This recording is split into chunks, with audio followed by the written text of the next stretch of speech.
Дарақтың орнынан жылып келіп, пайғамбарыбыз саллаллаху алейхи вассаламдың Аллахтың елшісі екендігіне күбөлік берүүсү. Бурайда ибн аль-Хасиб радиаллаху анхудан риваят. Пайғамбарыбыз саллаллаху алейхи вассаламдан bir көчмен араб анын Аллахтың елшісі екендігі далил болгондой белги сурады. Пайғамбарыбыз саллаллаху алейхи вассалам: "Ага, тиги дараққа менин чакырып жатканымды айт" деди. Ал дараққа барып, "Сени Аллахтың елшісі чакырып жатат" деп айтты.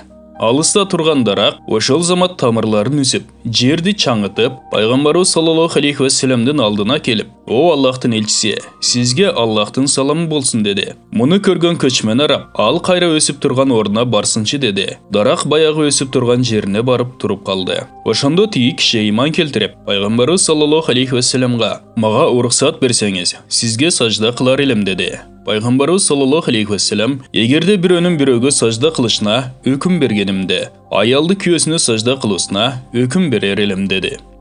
Көчмөн араб: "Анда колуңуздан өбүүгө уруксат бериңиз" деп анын колун өптү. Абу Умама радиаллаху анхудан риваят. Хашим урусунан болгон Рохана аттуу адам бар эле. Ал элдердин эң күчтүүсү, Аллахка шерик келтирген мушрик болгон.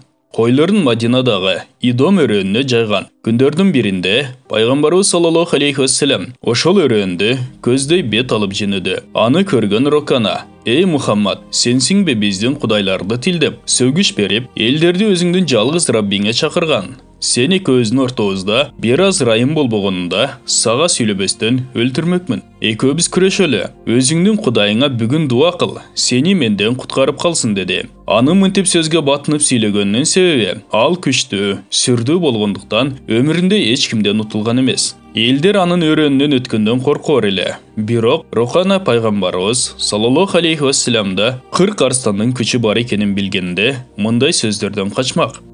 Пайгамбарыбыз саллаллаху алейхи вассалам анын сунушуна макул болуп, Аллах Таалага дуа кылып кайрылды да, аны оодарып, көкүрөгүнүн үстүнө отуруп калды. Рокана чычалап: "Муну сен өзүң кылган жоксуң. Сага сенин кудайың жардам берди. А менин кудайларым мени жардамсыз калтырышты. Буга чейин мени эч ким жеңген эмес" деди.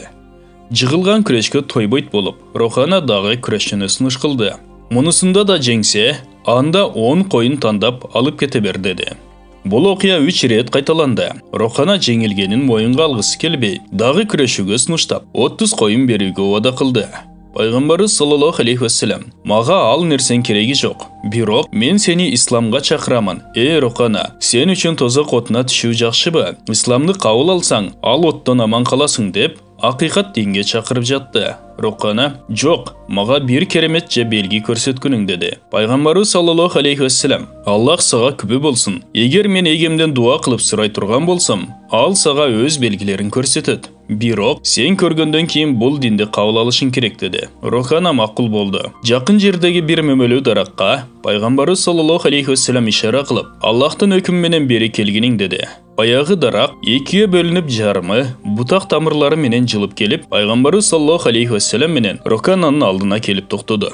Рокана аябай таң калды. Бирок анын кайра ордуна туруп калгандай кылуусун сурады. Пайгамбарыбыз саллаллаху алейхи вассалам жогорудагы сөзүн кайра эскертип: "Аллах Таала сага күбө болсун. Эгер мен эгемден ал дарактын кайтуусун сурай турган болсом, ал аны кайтарат. Бирок сен мен чакырган динди кабыл аласың" деди. Рокана макул болду. Баягы дарак бутак тамыры менен кайтып барып ордуна туруп, өзүнүн эски абалындагыдай болуп калды.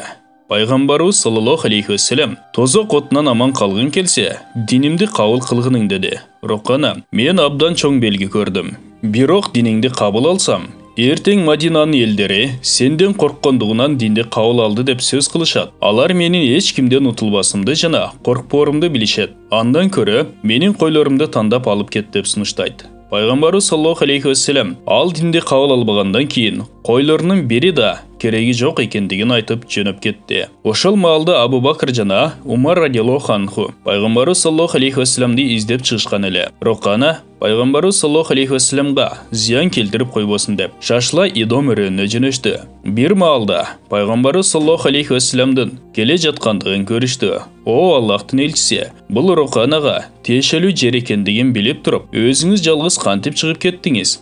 Ал элдердин эң мыкаачысы жана биздин динибизге каршы чыккандардын бири. Аны кантип жыгып койдуңуз" деп таң калып жатышты. Пайғамбарыбыз саллаллаху алейхи вассалам аларға жылмая қарап, мен егеме таяндым, егем аны отышқа жардам берді деді. Бұл баян жүректердің шам чырағы аталыштағы кітептен алынды.